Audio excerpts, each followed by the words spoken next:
हे गुरु सेठ, आपका वैभव कितना है इसका वर्णन शब्दों में नहीं किया जा सकता। आपके स्वर्णिम काल का वर्णन शब्दों से नहीं हो सकता। हम सबके परम आराध्य गुरुदेव आचार्य भगवान अपने श्रीमुख से कह चुके हैं कि सुधा सागर जी राजस्थान की तपती गर्मी में भी धर्म प्रभाव न कर रहे हैं। जब आपको निर्यापक पद से आलोकित किया, आप उनके चहेते शिष्यों में नहीं अपितु चहेते ही कोई नूर थे।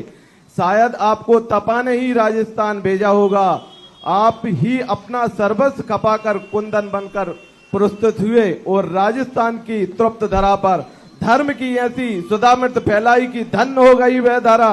यही क्रम सतत चल रहा है और आगे भी चलता रहेगा। आपको नसिया उद्धारक या अन्य क्षेत्र का उद्धारक कहना तो कमतर होगा। आपने हर उस क्षेत्र का उद्धार कर दिया जिस पर भक्त की आस्था थी और आपकी कृपा दृष्टि थी। चौर सब आपका ही यशोगान चौर सब आपका ही यशोगान गा रहे हैं। एक काल महावीर स्वामी का था जहां गाय और सिंह एक साथ विचरण करते थे। वही काल आपने धरती पर पुनः उतार दिया है। जब अब ये रूप अलग है जहां आपके अनुयायी एवं विरोधी एक साथ अपना जीवन यापन करते हैं। आपकी जिन शासन की सेना देखकर, आपका वैभव देखकर आपके विरोधी वेंटिलेटर पर चले जाते हैं। आपने जो दिन धर्म का डंका, जिन धर्म की गंगा, अध्यात्म का सरोवर चौर गुंजायमान कर दिया है, विरोधियों को हजम नहीं होता है। आपका विरोधी कौन हो सकता है? उसे आपका विरोधी कहने में भी उसका सम्मान होगा।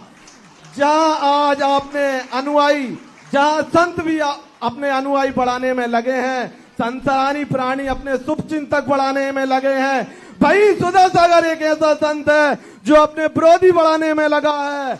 अजब आचार्य श्री के गजब सुधा सागर से आपकी जय हो, जय हो।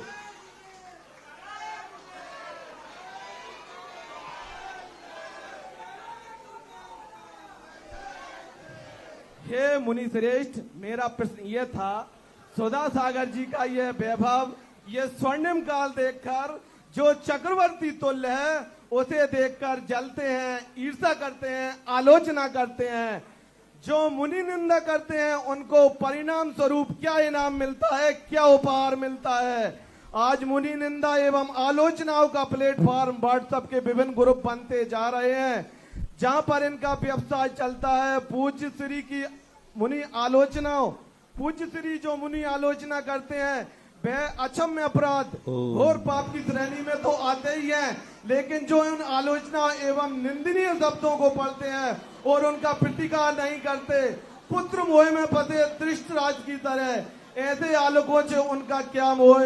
लेकिन हमें ऐसे लोगों को कैसा भूतोड़ जवाब देना चाहिए कि हम धर्म से भी ना टिके और पाप के भागीदार भी ना बने और कर्म के क्षेत्र साथ धर्म क्षेत्र में भी आगे बढ़ते चले। तो मेरे से मत पूछो, क्योंकि मैं तो जलने वाली आग को भी दीपक मान करके उससे उजेला कर लेता हूं।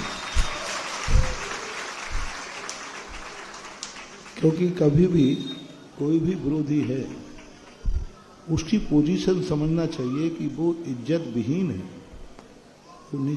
वो बड़ों से इसलिए भिड़ता है, अच्छे लोगों से इसलिए भिड़ता है कि वो रावण ने एक बात कही थी कि मैं रावण से इसलिए रामचंद्र जी से भिड़ रहा हूँ कि भली कुछ कमा पाऊँ या ना कमा पाऊँ, लेकिन जब भी राम का नाम लिया जाएगा तो मेरा नाम भी आएगा। तो इसी प्रकार से इनको ज़्यादा उनकी चर्चा करना भी कोई व्यर्थ है, इनकी बातें सुनना भी व्यर्थ है। मैंने एक दिन कहा था, जब अपन ने देख लिया कि ये आलोचक है, कषाय में है, ये सत्य का नहीं अपनी कषाय का समर्थन कर रहा है, ऐसे लोगों की बातें सुनना नहीं चाहिए। दुश्मन की बात सुनना